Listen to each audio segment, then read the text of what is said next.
polémique à présent sur les compagnies aériennes. Faire de la publicité pour une compagnie low cost, est-ce que c'est une subvention déguisée? La question n'est toujours pas tranchée, mais la métropole de Montpellier a voté une aide de plus de 500 000 € malgré les alertes d'Anticor.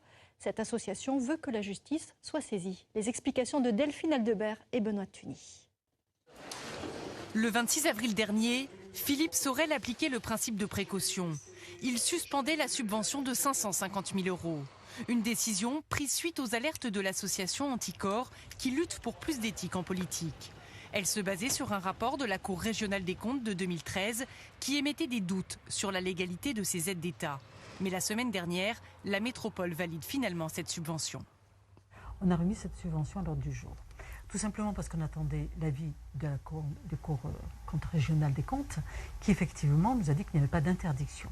Donc on a remis cette subvention au niveau du Conseil métropolitain. Je vous rappelle quand même qu'il y a eu, évidemment, il est passé à la majorité, 96 votants. Il y a eu simplement 3 contre et 8 abstentions. De l'argent public versé à l'association de promotion des flux touristiques et économiques.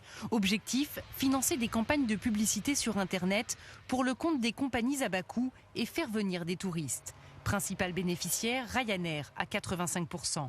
Au final, le contribuable paie 23 € par passager qui voyage sur cette compagnie. Ces aides flirteraient avec la légalité du droit européen. Un système que dénonce Anticor, mais Ryanair, comme les autres, fait du chantage au maintien des lignes. Elle a menacé sur l'aéroport de Charleroi d'arrêter tout trafic si elle était condamnée à rembourser les aides, puisqu'elle avait perçu des aides de la part des collectivités territoriales à Charleroi. Elle a été condamnée à rembourser ces aides. Les aides se sont arrêtées, mais elle continue à exploiter Charleroi. Ça a été la même chose à Marseille. C'est donc bien que cette compagnie n'a pas besoin de subventions pour pouvoir exploiter des lignes aériennes. Ryanair, c'est 100 000 passagers par an qui transitent à Montpellier sur un trafic global de plus de 6 millions de voyageurs. Mais les retombées économiques seraient énormes pour la région. C'est du moins ce que prétend une obscure étude que ni l'aéroport, ni Anticor, ni nous-mêmes n'avons pu examiner. Aujourd'hui, l'étude du BIP que la région a lancée il y a déjà 2 ans démontre un retour sur investissement pour le BIP de plus de 213 millions. Pour nous, on serait plutôt aux alentours de 250 millions.